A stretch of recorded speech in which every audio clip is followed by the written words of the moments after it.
Coming up on Mountain News this morning, members of a church congregation in our region are made to watch as their place of worship burns to the ground.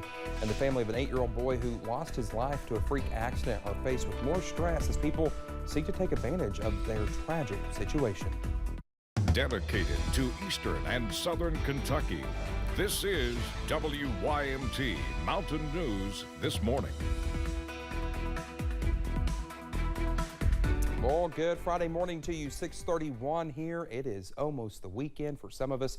Let's head over to Brandon for a little look at that forecast this morning. And I don't know why I said some of us. I still have a whole day's of work left. So I don't know why I act like, oh, I'm just going to anchor the news and be done. And I'll be here tomorrow with our spotter class. I mean, it's just like. I don't know why I was like, oh, well, work is almost done. Exactly. But I mean, if my boss is watching and would like for me to go home early as a nice Friday gift, I wouldn't tell you no. No. So, exactly. But I'm excited for that spotter class. I think it's good. First time in 3 years. First time in 3, in person. In person. Yeah, so that's tomorrow. Still have time to sign up. I'll put the link up on social media a little bit later, but if you want the link before that, just message me and I'll give it to you. So, I almost said 7-day forecast. Let's take a look at what's going on across the region right now. Jenkins, US 119, US 23. Very mild out there this morning, but not a whole lot of rain outside of the I-64 Mountain Parkway corridor. That's where it's kind of clustered at this morning. So you see Jackson kind of on the border right there, 68. Irvin a little cooler at 66, but still very mild.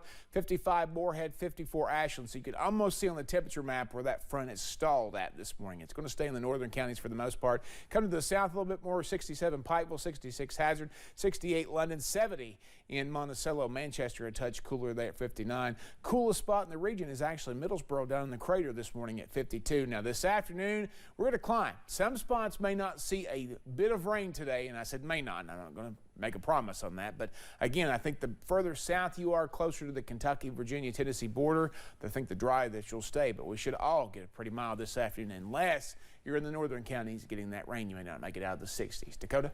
All right, Brennan, thank you again. A congregation is thankful no one was hurt after their church was destroyed in a fire. Several departments were called to Cornerstone Baptist Church in Somerset Thursday afternoon. Members of the church were devastated as they watched the building burn. Several of them were just there earlier this week for Wednesday's service. Chad Hedrick was the first reporter at the scene. It's a sight Lisa Hall never expected. It was so black around here you couldn't see anything. Lisa has been going to Cornerstone Baptist Church in Somerset for several years.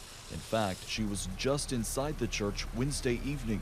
We have a good time on Wednesday nights and stuff and get together Bible study and stuff like that, and we have a meal before our service. But you know, you just don't think of stuff like this until it hits home. And then you have to stand and you watch, you know, your building be burned. Lisa was one of the first ones to notice the fire and called 911. She immediately turned to her faith. We'll rely on our faith to get through this. And with God's help, we'll get through it.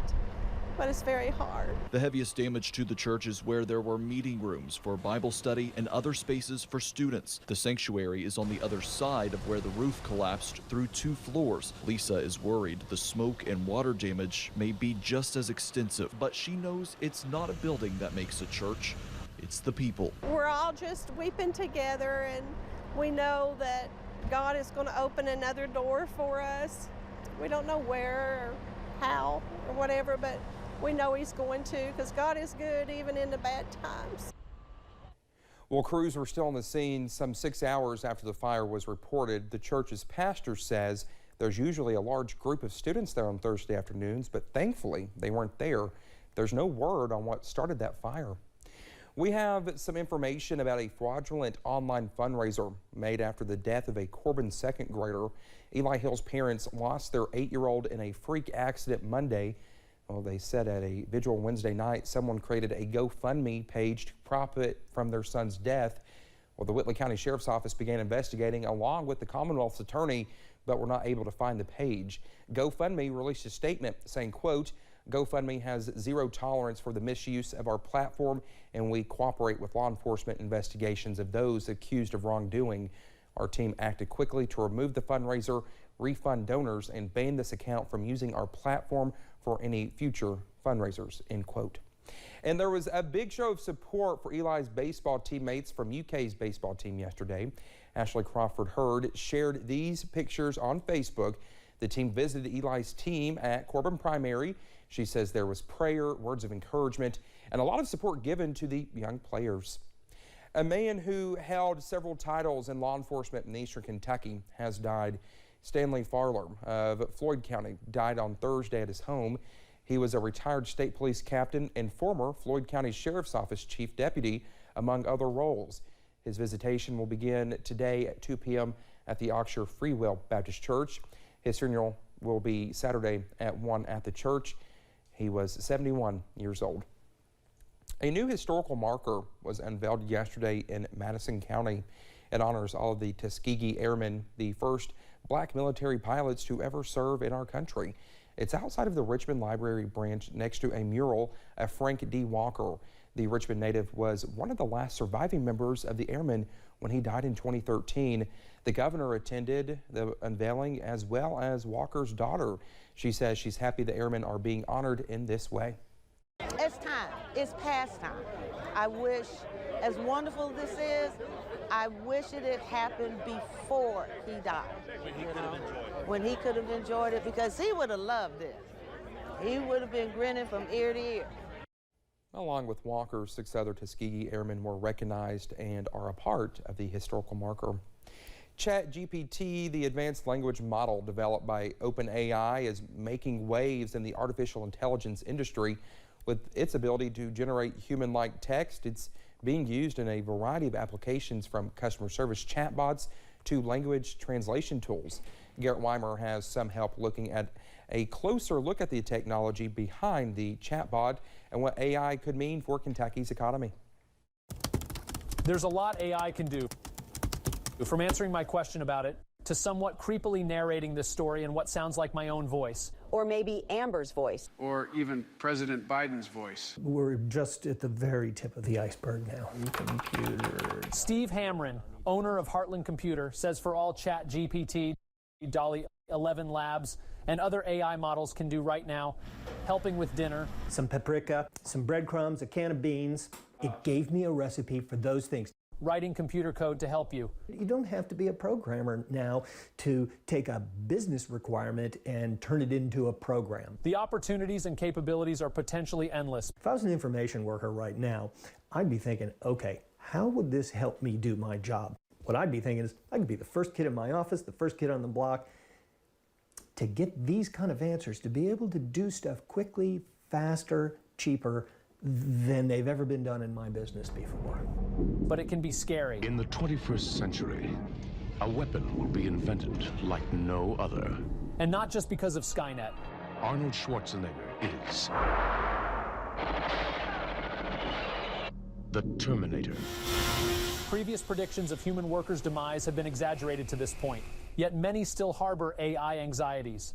A recent survey from Freelance Writing Jobs found 42% of Kentuckians fear AI could take their jobs. There's not an industry in the state of Kentucky that won't be changed over time by AI. Sam Ford is executive director of Accelerate Kentucky. The problem isn't that we don't have the right raw materials here in the Bluegrass. Our people are smart, creative, and capable.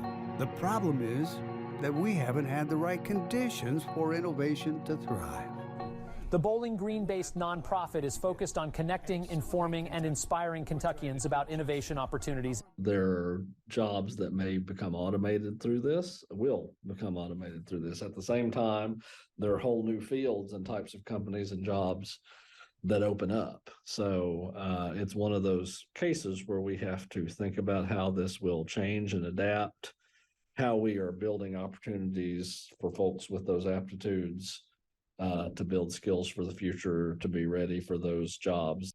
Accelerate Kentucky started with imagining what the future of work would look like here. Now they're building toward it. Ford says there's reason to be optimistic about Kentucky's role in an AI-driven future. The future is now. There are a lot of people doing great work in Kentucky that is future-facing. And we need all the people who have the burn that we can get to have vision for that future and be working toward it. And we had a good time yesterday just sitting around thinking of some things. For all the questions ChatGPT can help us answer. I asked it yesterday, what if I act like a jerk get my wife upset. What should I do next? Ethical questions about the use of AI will inevitably continue to arise. Not to mention making it even harder to tell what's real and what isn't. Who wrote what? Who said what? It's really a little hard to see where it goes. You can guess it goes in some dystopian direction. If you kind of think that way, you can guess, like me, if you're more optimistic that it's going to do all kinds of cool stuff, or if you're in IT, there's a lot of ways this could go. And who knows what's next? But many agree the world now is at an AI inflection point. I think this is a place where we leap to up a new step. In Lexington, Garrett Weimer. Yes, actually me. WYMT Mountain News. A 2021 study found that automation accounted for up to 70% of the decline in U.S. wages in the last 4 decades. That's largely impacted blue-collar workers. Research from the Brookings Institute found white-collar workers could be most accessible to an impact from AI.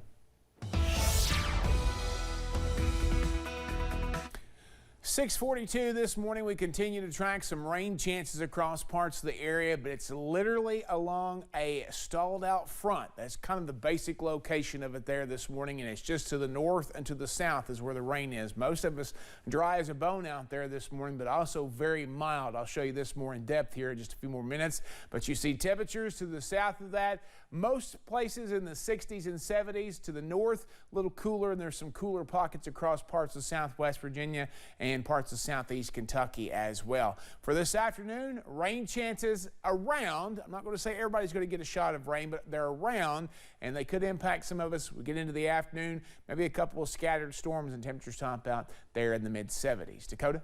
All right, Brendan, thank you so much. It's 6:43. Still to come here on Mountain News this morning. Medical researchers now have a reason to believe E. coli is a big culprit for causing a type of infection mostly found in women. We'll explain why when we return.